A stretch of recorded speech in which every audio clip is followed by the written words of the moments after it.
ఈ వీడియోలో ముగ్గురు నైపుణ్యం గల వ్యక్తులు ఒకే చోట ఉంటే వ్యాపారం ఎలా అభివృద్ధి చెందుతుందో, అలాగే వారు విడివిడిగా ఉంటే ఎంత నష్టం కలుగుతుందో ఈ కథ ద్వారా మనం తెలుసుకోబోతున్నాం. దండకారణ్యంలో కాలకేసి అనే ఒక ఎలుగుబంటి ఉండేది. అది జంతువులకు సంబంధించిన అన్ని రకాల వస్తువులు, ఆహార పదార్థాలు అమ్మే దుకాణం ప్రారంభించింది.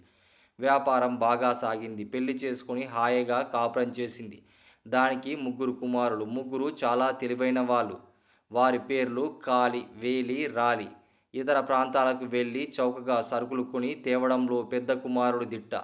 రెండోవాడు ఆ సరుకులు చుట్టుపక్కల గ్రామాలకు తిరిగి ఎక్కువ లాభాలకు అమ్మగల సమర్థుడు. మూడోవాడు లాభనష్టాలను బేరీజు వేస్తూ అన్నాలకు సలహా ఇచ్చేవాడు.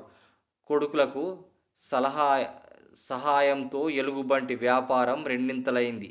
ముగ్గురికి వివాహం చేశాడు. కాలకేసి అందరూ ఒకే ఇంట్లో ఉండసాగారు. కొన్నాళ్ళు గడిచాక కుటుంబం సభ్యుల మధ్య మనస్పర్ధలు రాసాగాయి.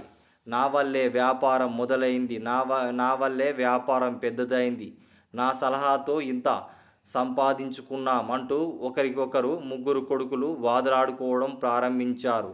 ఈ పరిస్థితిని గమనించిన కాలకేసి ఆస్తిని ముగ్గురికేసి పంచాడు. ముగ్గురు ఎవరికి వారు సొంత వ్యాపారం ప్రారంభించుకున్నారు. పెద్దవాడు కాలి సరుకులు తక్కువ ధరకే కొనేవాడు. కానీ తమ అడవికి వివిధ ప్రాంతాలకు తిరిగే అమ్మే నైపుణ్యత అతనికి తెలియక ఇబ్బంది పడేవాడు. నక్క వంటి కొన్ని జంతువులు అప్పు తీసుకొని మరలా కనిపించడం మానివేశాయి.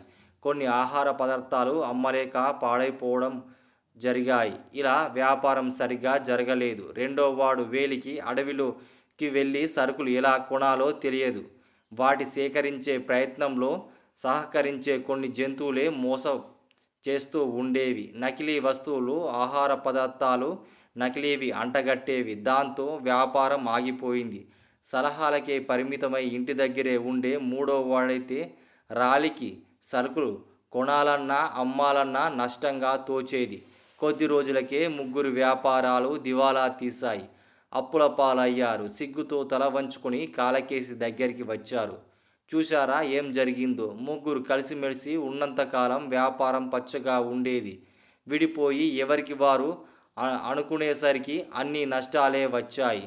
కలిసి ఉంటే కలదు సుఖమని పెద్దలు ఊరికే చెప్పలేదు అన్నాడు. కాలకేసి తప్పు తెలుసుకున్న ముగ్గురు అన్నాదమ్ములు మళ్ళీ ఒక్కటై ఐకమత్యంతో ఉంటూ వ్యాపారాన్ని లాభసాటిగా చేయడం ప్రారంభించారు.